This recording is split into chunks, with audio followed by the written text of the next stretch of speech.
Hello buddies, सफल batch 2.0 में आप सभी का स्वागत है। मैं हूं डॉक्टर हरिओम गंगवार। बच्चों, मैंने एमबीबीएस किया केजीएमयू लखनऊ से 2010 बैच और आपको मैं एनसीईआरटी बायोलॉजी यहां पर पढ़ाने जा रहा हूं।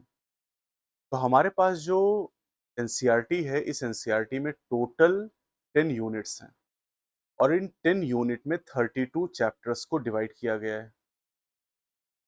और ये जो 32 चैप्टर्स और 10 यूनिट्स हैं, यही आपके नीट के एग्जाम में पूछे भी जाते हैं, या फिर बोर्ड की आप तैयारी कर रहे हैं या सीयूईटी की आप तैयारी कर रहे हैं। उन सभी जगहों पर एनसीईआरटी का सिलेबस ही फॉलो होता है।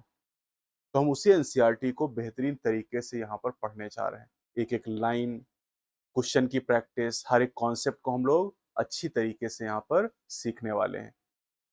जो मैं आपको पढ़ा रहा हूँ, ये खुद मैंने पढ़ के सिलेक्शन लिया, खुद मैं डॉक्टर बना और आप वही काम करना चाह रहे हैं। तो मैं एक आसान तरीका आपको बताऊंगा जिससे आप अपनी मंजिल तक बहुत आसानी से पहुंच सकें। देखिए, आज के समय में समस्या क्या है कि कंटेंट बहुत ज़्यादा है।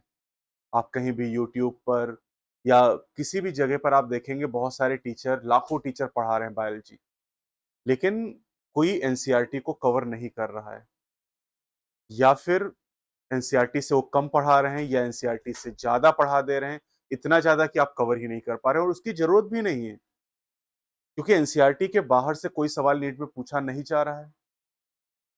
एक आधा सवाल अगर कभी पूछ भी लिया जाता है तो उससे कोई फ़र्क नहीं पड़ता है। क्योंकि बायो में जो 100 क्वेश्चंस आते हैं ना, उनमें 90 ही करने होते हैं आपको। 10 क्वेश्चन तो आपको करने भी नहीं है, इसलिए उसका कोई इम्पैक्ट भी नहीं पड़ता है। तो अगर हम एनसीईआरटी को सही तरीके से पढ़ें, सही तरीके से समझें, सही तरीके से रिवीजन करें, क्वेश्चन की प्रैक्टिस करें, तो आपका काम बहुत आसान हो जाता है। हर 100 में से केवल 2 बच्चे नीट में सेलेक्ट होते हैं और उसका रीज़न यही है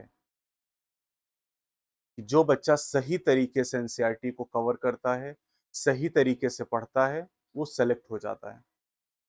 बहुत सारे बच्चे एनसीईआरटी के बाहर से तमाम किताबें पढ़ते हैं, एनसीईआरटी के बाहर तमाम कंटेंट पढ़ते हैं, क्योंकि ज़्यादातर 99% टीचर पढ़ाते भी उसी तरीके का है।